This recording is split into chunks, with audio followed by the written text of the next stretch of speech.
शिवा, माणिक्यम और साई किरण बोल के इनके पास total 10 Hero Honda vehicles recover करें।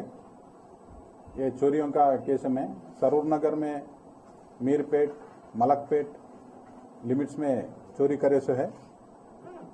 इनको अरेस्ट करके पूरे व्हीकल्स को रिकवर करें और आज इनको कोर्ट में प्रोड्यूस कर रहे।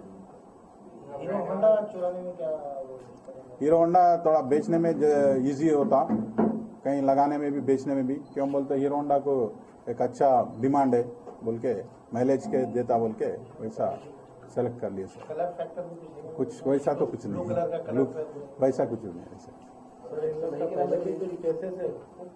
हाँ, पहले भी केसेस है, वो भी वेरीफाई कर रहे हैं और इन लोग गटकेसर से आए हुए हैं आके चोरी कर। ये दूसरा केस है।